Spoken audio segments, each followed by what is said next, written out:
8 Schweizer Erfindungen, die die Welt veränderten. Schweizer Erfindungen. Und ich nehme an, es geht nicht um Aromat. Ich bin sehr gespannt, um was es geht. Und es ist auch wieder, Maschallah, die angenehme Stimme, Digga. Schallere, let's go. Den Werbespruch, wer hat's erfunden, kennen wahrscheinlich die meisten von euch. Oh, es ist einfach unsere Lieblingsstimme, Chat. Unsere Lieblingsstimme. Dass an dem Spruch mehr dran ist, als man meint, und die Schweiz nicht nur Tradition, sondern auch Innovation kann, werde ich euch im folgenden Video beweisen. Nach einem kurzen Intro geht's auch gleich los.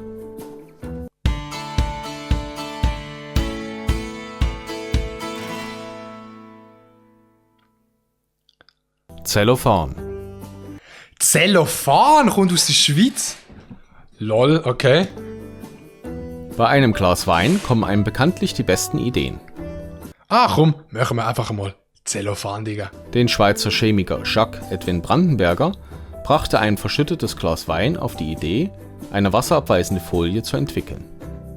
Als er den ausgeleerten Traubensaft auf der Tischdecke sah, beschloss er ein Material zu erfinden, das Flüssigkeiten abstößt. Er hat auch gerade zweimal hintereinander einfach das Gleiche gesagt in anderen Wörtern. Und nicht aufsaugt. Seine Versuche, Stoffe mit wasserabweisenden Flüssigkeiten zu besprühen, misslangen. Die Textilien wurden steif und unbrauchbar. Als Brandenberger aber bemerkte, wie leicht sich eine der transparenten Beschichtungen vom Stoff löste, beschloss er, die Möglichkeiten dieser Substanz weiter zu erforschen.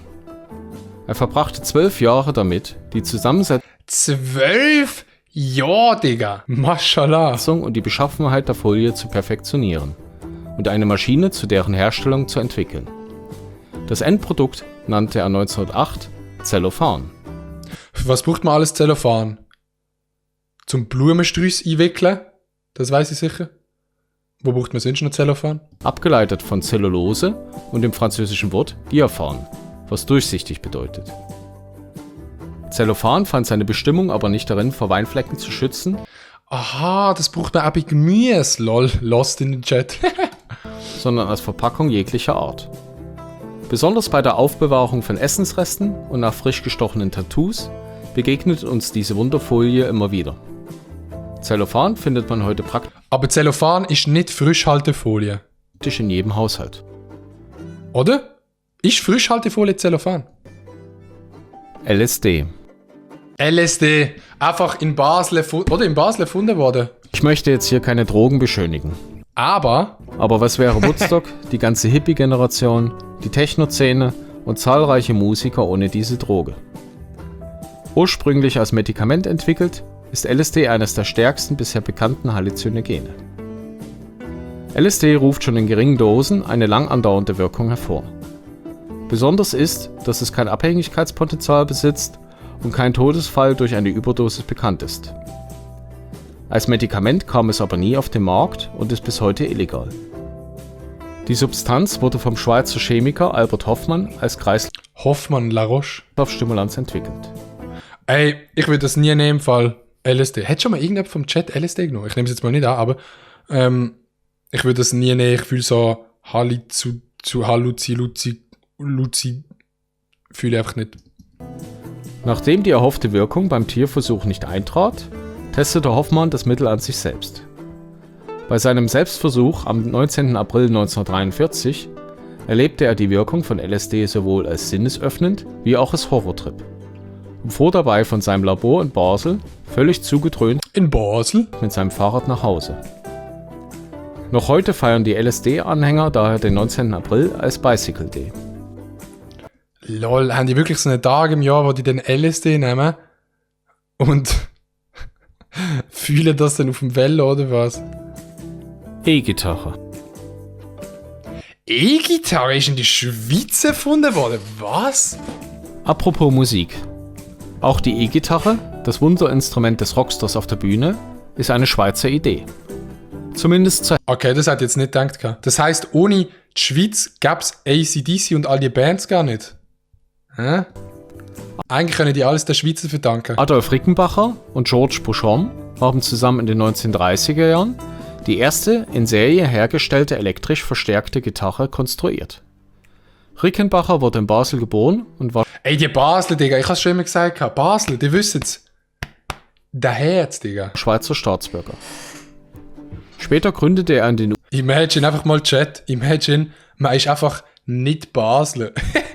Wie lost ist man denn? Was macht man, wenn man nicht Basler ist? Bis heute sehr populäre und bei Musikern sehr beliebte Firma Rickenbacker. Ein Schweizer hat damit die Rockmusik und unzählige Open Airs entscheidend mitgeprägt.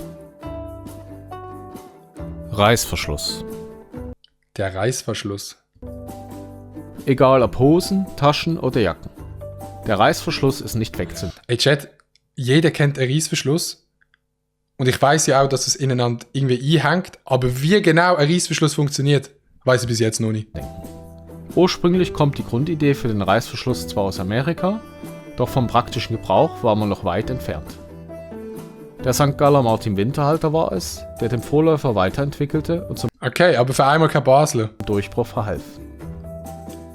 Er wurde 1923 für den Kauf des seit bereits 1851 bestehenden Patents kontaktiert.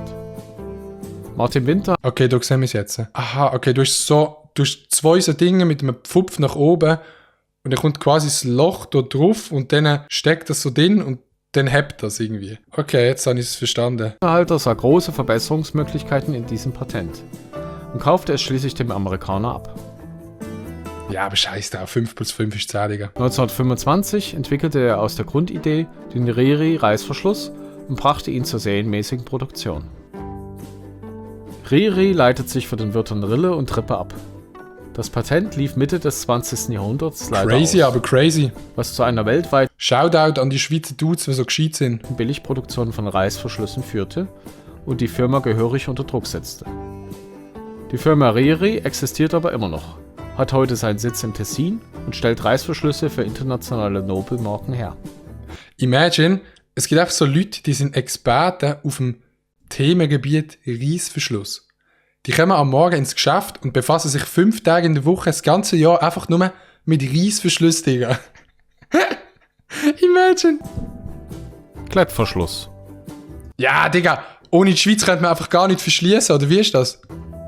Ah, das kommt jetzt sicher von den Zürcher, weil die Zürcher sind zu dumm gewesen, um einen Reißverschluss zu machen, dann haben sie einen Klettverschluss erfinden. Was für viele Erwachsene eine Modesünde ist für viele Kinder unverzichtbar und eine gute Alternative zum komplizierten Schnürsenkel. Aber nicht nur bei Schuhen, auch an Mal Real Talk, ich finde Klettverschlussschuhe schon sehr drippy. unzählig anderen Stellen findet der Klettverschluss eine gute Verwendung.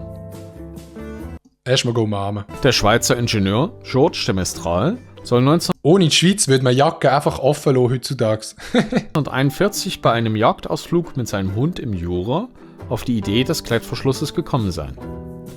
Er entdeckte an seiner Kleidung und dem Fell seines Hundes die Früchte der großen Klette und Alter, die Früchte, Digga. Wenn die an die Jacke kommen, das hebt einfach immer. bemerkte, wie schwer diese zu entfernen waren. Bei genauerem Hinsehen entdeckte er die winzigen Häkchen, die sich mit Fasern und Haaren verbanden. Mit der Unterstützung von Freunden aus der Textilbranche gelang es ihm schließlich, den Verschluss mit Haken und Schlingen zu entwickeln. Es brauchte dann aber noch ganze 10 Jahre, um die Neuerfindung zu perfektionieren. Das stimmt eigentlich auch. Man überlegt sich gar nie, wie eigentlich ein Klettverschluss wahrscheinlich. Ein Klettverschluss funktioniert. Klar, das macht man zusammen und das hängt irgendwie ein, aber wie das so wirklich passiert, das weiß man einfach gar nicht, Digga. Das Produkt nannte er zusammengesetzt aus den französischen Wörtern Velour für Samt und Crochet für Haken, Velcro und meldete es 1951 zum Patent an. Obwohl er den Klettverschluss als Reißverschluss ohne Reißverschluss anpries, brauchte es schlussendlich noch die NASA, um die Welt von dieser Innovation zu überzeugen.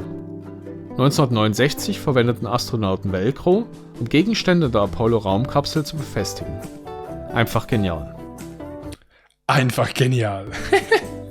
Schmelzkäse. Ja. Das ist einfach genau das. Logisch, dass bei Schweizern irgendwas mit Käse dabei sein muss. Okay, das ist doch passiert. Liege ich falsch, aber ist nicht irgendjemand auf einer Alp gesehen, hat sich Käse nicht mehr angelegt und dann ist er von der Sonne geschmolzen. Aber Die Erfindung von vorgefertigten Käsescheiben mit einem tiefen Schmelzpunkt ermöglichten uns auch erst den klassischen aha, das geht um die viereckige Käse-Nummer. Es geht nicht um allgemein Käseschmelzen. Cheeseburger und das Omega Toast Hawaii. 0. Walter Gerber und Fritz Stettler versuchten seit Jahren Leibkäse länger haltbar zu machen. und in eine für den Überseetransport leichter versendbare Form zu bringen. 1911 gelang es den beiden dank einem besonderen Schmelzverfahren. Zur Herstellung wird Käse gerieben, mit Schmelzsalzen gemischt und bis zur Verflüssigung erhitzt. Dann wird die Käsemasse in Form gefüllt und abgekühlt, bis sie sich wieder verfestigt. Die Küchenwelt war ein weiteres Mal revolutioniert. Der Name Gerber Und dann haben sie auch noch einen Reissverschluss um einen Burger gemacht und dann ist alles gut gewesen. ist übrigens kein Zufall. Es handelt sich um Walter Gerber, Okay, der Walter Gerber ist der Dude, der in dem Fall auch das Fondue gemacht hat. Aber ich muss sagen, Gerber Fondue, nicht so geil. von Gerber Käse, welcher heute zum Emmy-Konzern gehört. Ein Reissverschlussburger. World Wide Web. Oha! Im CERN, oder was? Das Genf? Ja, ja. Das Internet hat die Welt wohl nachhaltiger verändert als fast jede andere Erfindung aus dem 20. Jahrhundert. Wer es erfunden hat, ist allerdings umstritten. 1993 wurde aber der entscheidende Grundstein am Genfer See gelegt. Genf, CERN, der Internet-kennende Boss. Die Laboratorien von CERN befinden sich zum Teil auf französischem und schweizerischem Boden und hatten damals ein grundlegendes Problem, welches den Briten Tim Berners-Lee störte. In beiden Ländern herrschten unterschiedliche Netzwerkinfrastrukturen, die den Austausch von Informationen erschwerten. Tim Berners-Lee, damals Angestellter bei CERN, entwickelte die Grundlagen des World Wide Web und die Auszeichnungssprache HTML. Oha, ohne die Schweizer könntet ihr das Video jetzt ja gar nicht schauen. Shoutout an die Schweizer. Bis heute für die Strukturierung der meisten Webseiten verwendet wird. Die erste Webseite der Welt war jene des CERN, info.cern.ch. Das ist schon nice, dass die erste Webseite .ch war. Das ist schon ein weirder Flex, würde ich sagen. Sie enthielt Informationen, wie das Web funktioniert. Der ursprüngliche Webserver namens Next befindet sich auch heute noch dort.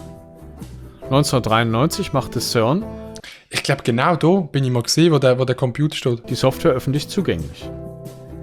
Das World Wide Web war geboren und die Art und Weise, wie wir Informationen suchen, durchforsten und teilen, änderte sich rasant. Wow, Kuss an die Schweizer aber auch. Sudoku. Was kaum jemand weiß, die Urform des Die Unterhaltung für Großeltern. Logikrätsels Chat sind so Leute, die so Sudokus am Hustlen sind, aber weißt du, so am Tryharden. sind die lateinischen Quadrate und wurden im 18. Jahrhundert vom Basler Mathematiker Leonhard Basler Mathe. Ey, Digga, die Basler erfinden alles. Was ist mit der Basler los? Euler entwickelt. Ich sag's euch, wie es ist. Ich habe so die einfachen Sudokus, aber die schwierigen Sudokus, Digga, kein Plan.